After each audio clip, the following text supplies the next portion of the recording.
Sanji adalah salah satu orang terkuat di kru topi jerami. Bersama Luffy dan Zoro, Sanji mendapat julukan sebagai trio monster. Sebagai seorang koki, Sanji tidak pernah mau menggunakan tangannya untuk kekerasan. Dan yang lebih menariknya lagi, ia tak pernah mau menyakiti wanita. Di video kali ini, kita akan menelusuri masa lalunya, melihat ke dalam dirinya, dan mencari tahu mengapa ia bisa mempunyai prinsip yang oleh kebanyakan orang dianggap tak masuk akal itu. Seperti biasa, video ini mengandung spoiler untuk anime One Piece.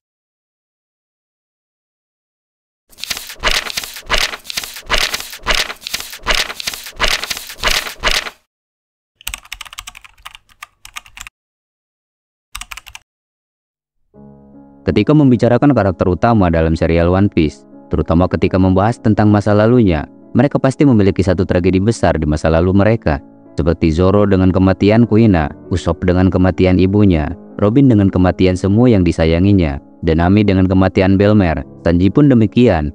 Dia bahkan memiliki setidaknya dua tragedi besar yang menghiasi masa kecilnya. Sanji lahir di North Blue, dari keluarga Pinsmoke yang berkuasa atas kerajaan Derma. Ayahnya bernama Pinsmoke Judge dan ibunya Pinsmoke Sora. Meskipun di masa lalu Jerma pernah menjadi penguasa mutlak atas seluruh North Blue, namun saat ini kerajaan Jerma tidak memiliki kekuasaan atas pulau apapun. Mereka murni satu-satunya kerajaan terapung yang ada di One Piece, setidaknya hingga sekarang. Jerma terkenal karena teknologi canggih mereka, kebijakan penaklukan yang kejam, dan kekuatan anggota keluarga kerajaan Pinsmoke yang semuanya merupakan pejuang yang kuat dengan berlandaskan pada rekayasa genetik. Pinsmoke Judge yang dikenal sebagai seorang peneliti atau ilmuwan jenius bahkan melakukan rekayasa genetik kepada kelima anaknya sendiri, di mana Judge menghilangkan semua unsur emosi yang bisa ada pada manusia dan menggantikannya dengan kekuatan semata. Sanji adalah satu-satunya orang yang tidak terpengaruh. Dia masih memiliki setiap emosi, namun tidak dengan kekuatan. Hal ini bisa terjadi berkat pengorbanan ibunya, Sora, yang mengorbankan hidupnya agar anaknya bisa tetap menjadi manusia.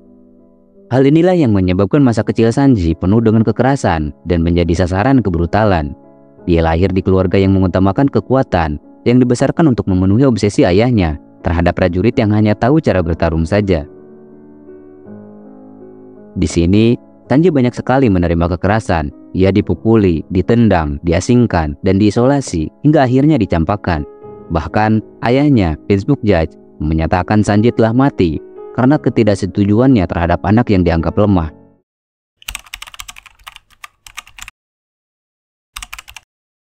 Sejak kecil Sanji sangat menyukai memasak. Ia bahkan akan memasak hanya untuk tikus kecil yang kelaparan. Dan sejak dijebloskan ke dalam penjara oleh ayahnya, Judge, hasrat Sanji dalam memasak semakin kuat. Dia menghabiskan waktunya untuk belajar memasak dan membaca buku seputar resep masakan. Di momen inilah Sanji mengetahui adanya lautan misterius yang menghubungkan semua lautan yang ada, yang menyediakan segala jenis bahan masakan di seluruh lautan di dunia.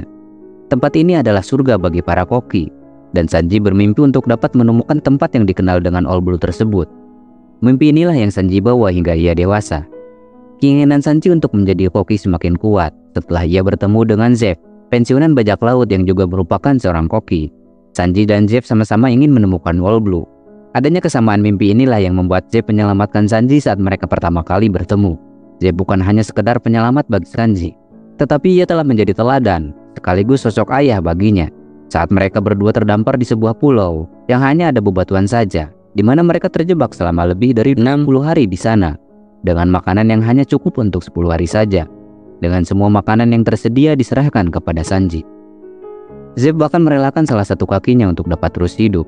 Di sini sebenarnya ada perbedaan yang cukup besar antara manga dan anime, di mana di animenya, Zeff kehilangan kakinya saat menyelamatkan Sanji yang tenggelam. Sedangkan kalau versi manganya, Zeff memakan kakinya sendiri untuk dapat terus bertahan hidup. Ini adalah momen yang mengubah segalanya. Di sini, untuk pertama kalinya, Sanji merasakan ketulusan. Sanji yang hidup penuh dengan kekerasan, kini mengetahui bahwa ada seseorang yang mau membantunya.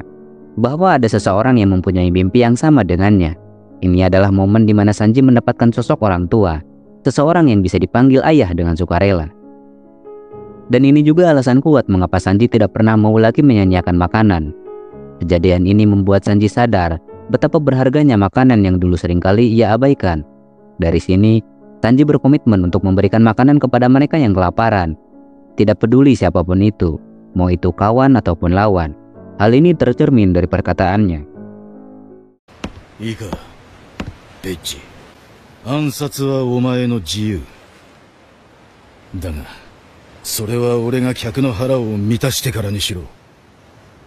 食いてえ奴には食わせてやる。それがコックの仕事だ。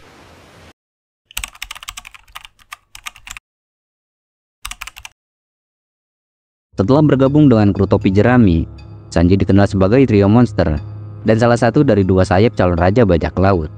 Tak perlu diragukan lagi, Sanji memang sangat kuat.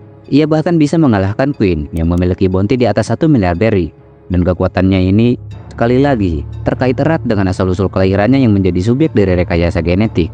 Namun, tidak seperti saudara-saudaranya yang lain. Sanji mulai mendapatkan kekuatannya tanpa harus kehilangan emosi manusianya. Ini adalah hal yang ironis, mengingat Sanji yang disebut-sebut sebagai anak gagal ternyata berubah menjadi prajurit terkuat, sebagaimana yang didambakan oleh ayahnya, Judge. Meskipun Sanji berpotensi untuk menjadi yang terkuat di antara Germa Double Six, tetapi ia tidak pernah mau untuk menjadi manusia tanpa emosi, seperti saudara-saudaranya. Ia bahkan menyebut mereka sebagai monster, dan menolak atau bahkan mungkin mengutuk mereka. これから俺たちは百獣海賊団に勝利する。当たり前だ。だが決着の後、もし俺が正気じゃなかったら、お前が俺を殺せ。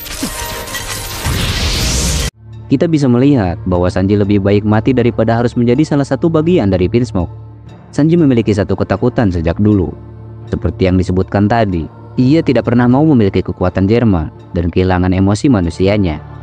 Sanji mungkin saja mengingat betapa besar pengorbanan yang harus dilakukan ibunya agar ia bisa menjadi manusia pada umumnya.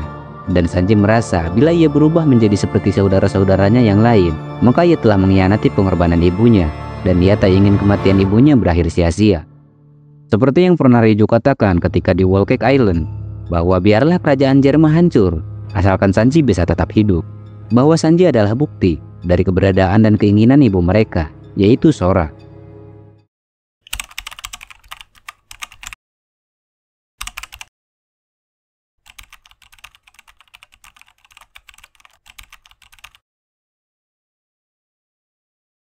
Pengaruh Zip terhadap Sanji begitu besar. Bahkan salah satu prinsip yang telah menjadi ciri khas dari dirinya pun tak luput dari campur tangan Zeff.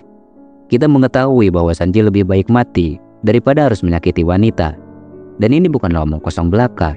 Sejauh ini Sanji telah secara konsisten mempraktikkan prinsip tersebut. Ia bahkan hampir beberapa kali akan kehilangan nyawanya dalam mempertahankan prinsip atau idealisme gilanya itu. Sanji pernah dibuat babak belur oleh Kalifa dan hampir mati di tangan Black Maria. Sejauh itulah ia dalam memegang prinsipnya.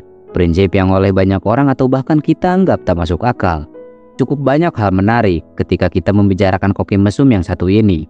Selain dari prinsip gilanya yang tak ingin menyakiti wanita, ia juga tak pernah mau menggunakan tangannya untuk bertarung, dikarenakan menghargai tangannya hanya untuk memasak saja. Seperti Zoro yang tergila-gila dengan latihan dan sakenya, Nami dengan uangnya, Sanji juga sama tergila-gilanya dengan memasak dan wanita. Terima kasih. Bagaimana menurut kalian?